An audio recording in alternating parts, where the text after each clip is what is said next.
Welcome to my YouTube channel Ekakshi MPSC। आज आपण महत्त्वाच्या घटना दुरुस्त्या या सिरीजमध्ये काही घटना दुरुस्त्या बघणार आहोत, ज्या कशाशी संबंधित आहे तर 9व 10व 11व आणि 12व परिशिष्ट, जे घटनेमध्ये नंतर घटना दुरुस्ती करून जे ॲड करण्यात आलेलं आहे।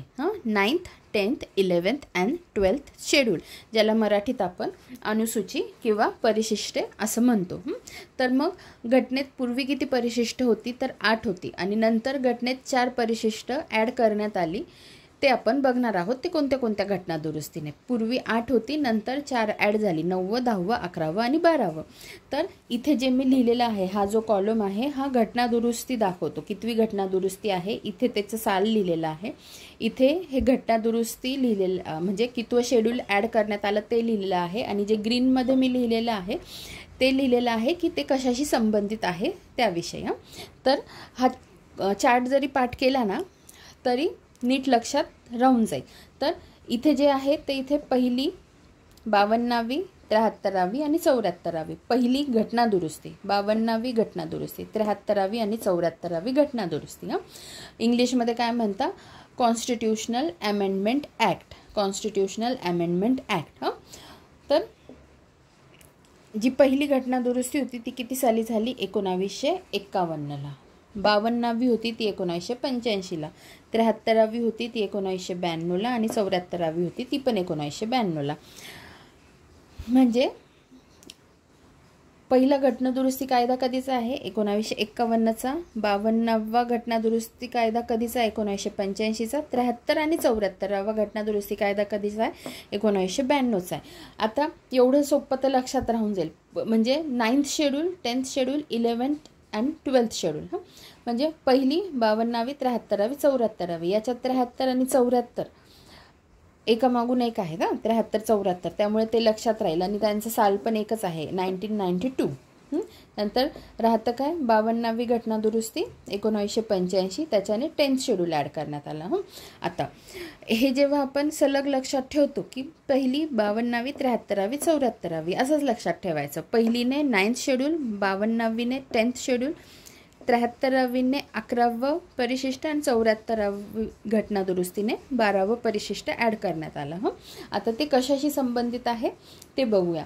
आता 9th शेड्यूल जे आहे तर ते कशाशी संबंधित आहे, काही कायदे व विनियमने विधिग्राह्य असणे।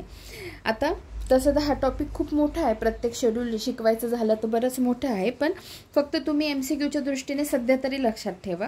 नंतर मी शेड्यूलचे पण सेपरेट लॉंग व्हिडिओ घेऊन येणार आहे, पण सध्या आपण जे महत्त्वाचं आहे परीक्षेच्या दृष्टीने, सध्या छोटे छोटे जे MCQ येतात त्याच्यासाठी ह्या गोष्टी पण माहिती पाहिजे। तर 9व परिशिष्ट कशाशी संबंधित आहे, काही कायदे व विनियमने विधिग्राह्य असणे।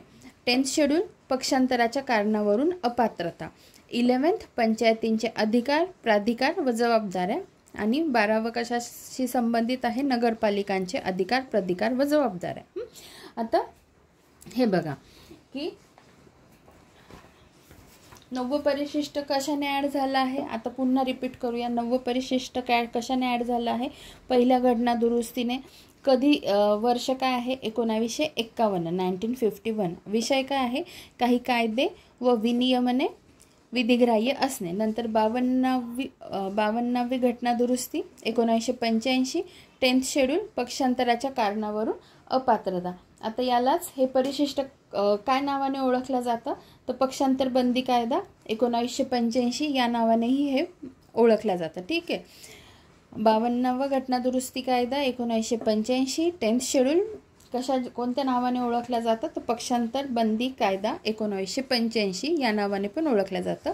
हे खूप महत्त्वाचं आहे आणि याच्यावर प्रश्न पण विचारले गेले आहेत। नंतर 73वी घटना दुरुस्ती 1992, 11व परिशिष्ट ॲड झालं आणि विषय काय आहे, पंचायतींचे अधिकार प्राधिकार व जबाबदाऱ्या, आणि 74वी घटना दुरुस्ती कायदा 1992 1992, 12th शेड्यूल ॲड झालं, नगरपालिकांचे अधिकार प्राधिकार जबाबदाऱ्या। 11व कशाशी संबंधित आहे, पंचायतींचे अधिकार, आणि 12th नगरपालिकांचे अधिकार। आणि दुसरी गोष्ट काय, तर 11व जे परिशिष्ट आहे त्याच्यात एकूण विषय किती आहे, 29 विषय आहेत, आणि जे 12वं परिशिष्ट आहे, त्यात एकूण विषय किती आहेत? 18 विषय आहेत. आता याच्यात ते मी ॲड केलं नाही कारण मी इन डिटेल ते व्हिडिओ नंतर बनवणार आहेत. म्हणून मग 73वीमध्ये म्हणजे 11व्या शेड्यूलमध्ये किती विषय आहेत? 29 विषय आहेत. आणि 12व्या परिशिष्टात किती विषय आहेत? तर 18 विषय आहेत. हे पण लक्षात ठेवा. तर अशा पद्धतीने मी अशी आशा करते की हे तुम्हाला समजलं असेल. धन्यवाद.